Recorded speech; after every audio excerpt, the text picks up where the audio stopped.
Hello everyone, এখন বিকাল প্রায় 5:30টার মতো বাজে।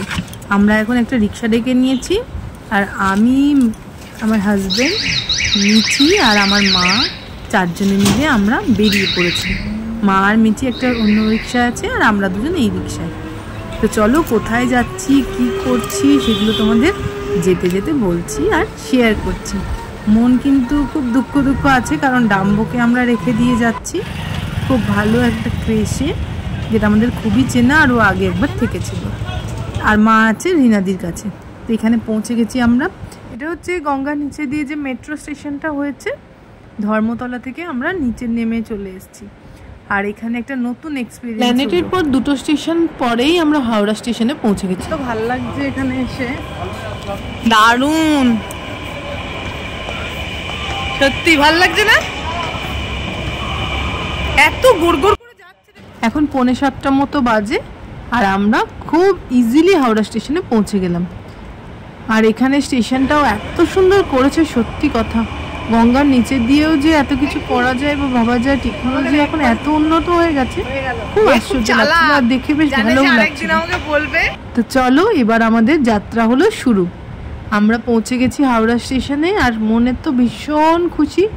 গরম অত্যধিক হলেও যাচ্ছি যেটা, সেটাও গরমের একটা জায়গা, কিন্তু বাবা বিশ্বনাথ টেনেছে। এই বৈশাখ মাসে বাবা বিশ্বনাথকে পুজো দিতে যাচ্ছি। 1 ঘন্টা প্রায় ওয়েট করার পরে আমাদের ট্রেনের অ্যানাউন্সমেন্ট হয়ে গেছে। আমাদের 8 নম্বরে দিয়েছে দুন এক্সপ্রেস, আর আমরা যাচ্ছি বেনারস। তো চলো দেখি ট্রেনটা আসুক, তারপরে আমরা উঠি, তারপর তোমাদের সাথে কথা বলছি।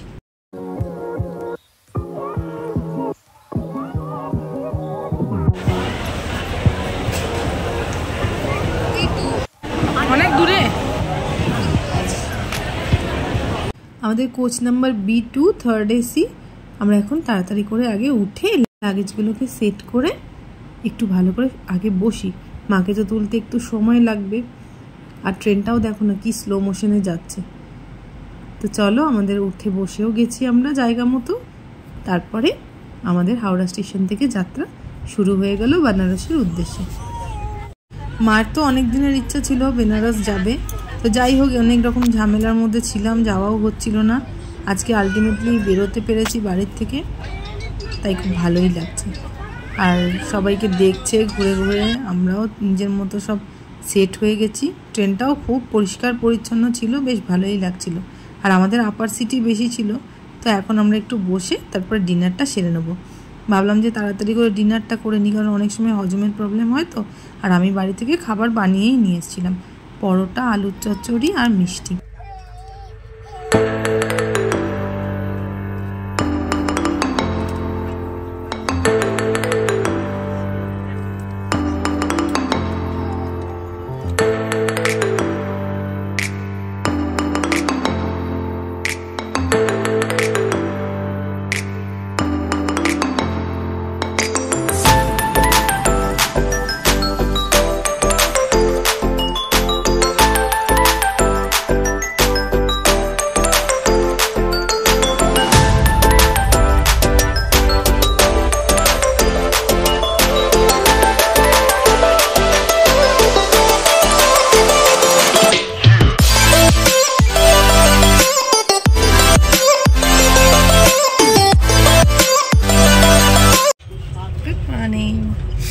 আমাদের ঘুম ভেঙে গেছে, ঘুম একদমই হয়নি, যাই হোক, আর অনেকটা এসেও গেছি। মা এখানে বসে আছে, ব্রাশ করছে। হ্যাঁ,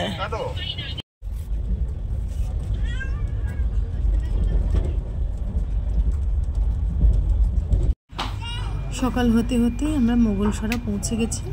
টাইম একদম অন টাইম ছিল, ট্রেনটা একদম লেট করেনি। সবগুলোই পরপর চলছে, কিন্তু ভীষণ ঠান্ডা লাগছিল। এসিটা রাত্রেবেলা এত জোর হয়ে গেছিলো, কিন্তু ট্রেনটার আমি ফিডব্যাক দেবো তোমাদেরকে, খুব ভালো ট্রেন, খুব ভালো এসছি। কোনো জার্কিংও বেশি বোঝা যায় না, আর সিটগুলোও যেহেতু নতুন, তাই বেশ ভালো লাগছিল। আর মোগলসরার সাথে না আমাদের একটা অন্যরকম কানেকশান আছে। আমার শ্বশুরমশাই, উনি মোগলসরাতেই চাকরি করতেন, উনি তো রেলে সার্ভিস করতেন। তো অনেক বছর উনি মোগলসরাতে মা বাপি দুজনেই ছিল। ঘুরতে আমাদের বেশ ভালো লাগছে। বাপির কাছে অনেক গল্প শুনেছি মুঘলসরা সম্বন্ধে, তাই তোমাদের সাথে একটু প্ল্যাটফর্মটা শেয়ার করলাম। আর মুঘলসরা এসে গেছে মানেই তো এরপরে কাশি। আর মুঘলসরার নাম এখন যদিও চেঞ্জ হয়ে গেছে, তো এরপরে কাশি, তারপরেই আমাদের বেনারস। এই যে আমাদের কাশী বিশ্বনাথের সমস্ত ঘাটগুলো আমাদের দেখা শুরু হয়ে গেছে। তোমরা দেখতে থাকো। এই যে কাশী স্টেশন, আর আমরা কিন্তু অনেকগুলো ঘাট ওখান থেকে দেখে নিয়েছি। এদিকে ছিল নমঘাট, যেটুকুনি চিনতে পারলাম। আর এই যে বাবা বিশ্বনাথের জায়গা, কাশী অনেক দিনের আশা পূর্ণ হলো। আমি ছোটোবেলায় একবার এসেছিলাম, তাও মাকে নিয়ে আসার আনন্দ তো বুঝতেই পারো। মায়েরও ভাল লাগবে। আর সবাই একটু প্রে করো যাতে মাকে সুস্থভাবে এই রোদ গরম সব কিছু মেনটেন করে ঘুরে আমরা সুস্থভাবে বাড়ি পৌঁছাতে পারি। Welcome to Banaras. দূরে দেখো দেখা যাচ্ছে, আর খুব মন ভালো লাগছে। যতই রোদ হোক, ঝড় হোক, বৃষ্টি হোক, বৈশাখ মাস, বাবার মাথায় জল ঢালবো এই আশা করে এসছি।